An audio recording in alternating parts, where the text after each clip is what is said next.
Today I want to show you how to lift off for yourself in the bench press. A lot of lifters and high level lifters will take a lift off both in competition and training, which means they get a training partner or a spotter or loader to help them get the bar out of the rack as they set up for the bench press rep or the bench press attempt in competition.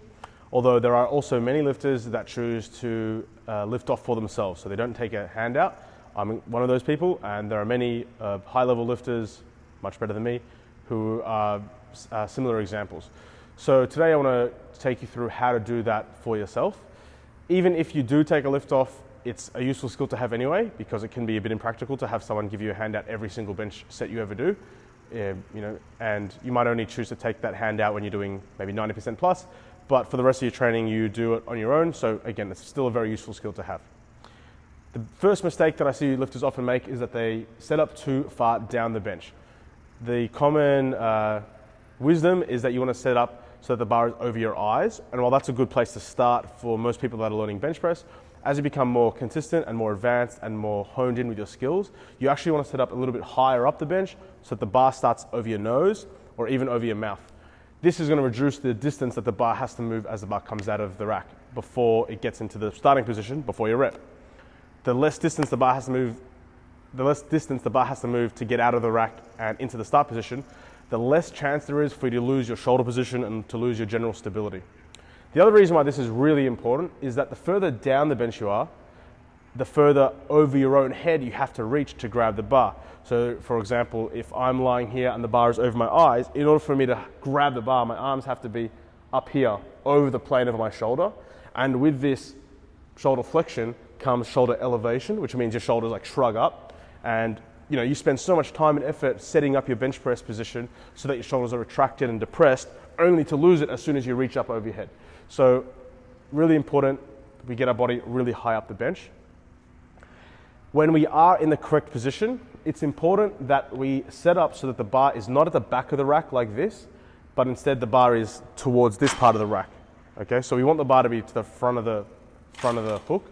Now it's going to depend obviously on what rack you're using. If you're using an Eleiko rack or a combo rack that has a small lip, that's obviously the best situation. If you're training in a commercial gym that has a bigger lip, it's going to be a little bit more challenging, but what we want is the bar to be here to the front of the rack. And while we're laying in position under the bar, you have to be applying what's called shoulder extension, which is basically, if your arm's like this, you want to be applying force downwards, which if you're lying on the bench is applying force this way.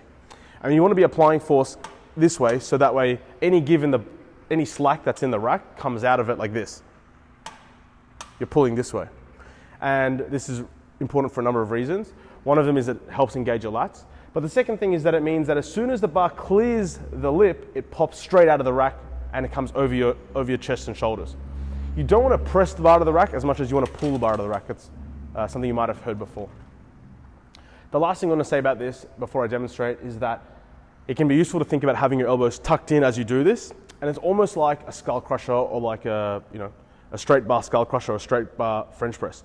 Your elbows should be tucked into your sides like this, and you're using the strength of your triceps and the strength of your lats. So your lats are pulling down like this, and your triceps lock your elbows out, and the bar pops straight over your chest, ready into position. So I'm going to demonstrate a couple of those things that I've mentioned. First is that we don't want to be starting with the bar over our eyes like this or over our forehead.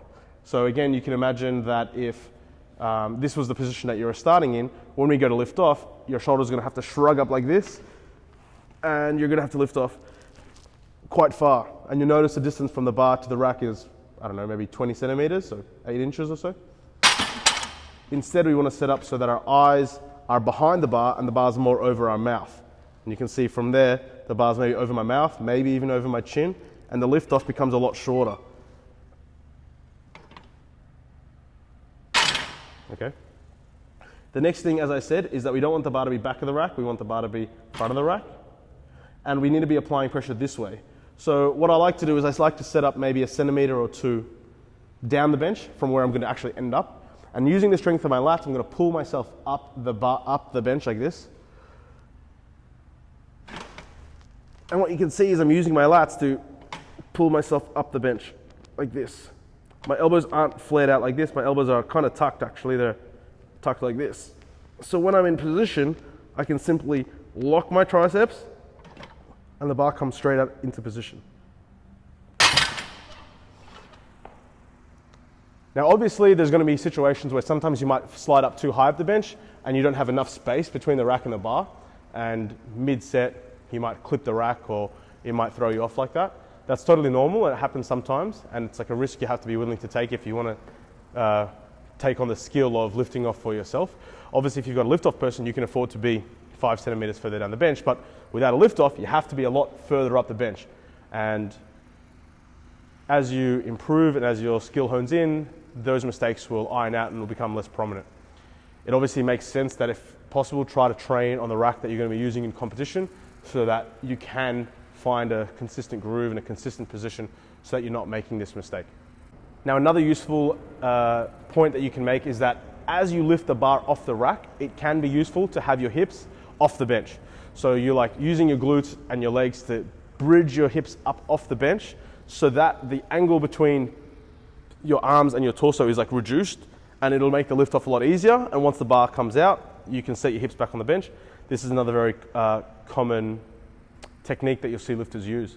All in all, lifting off for yourself is a really useful technique to learn. Like I said, whether it's for training purposes or for competitive purposes.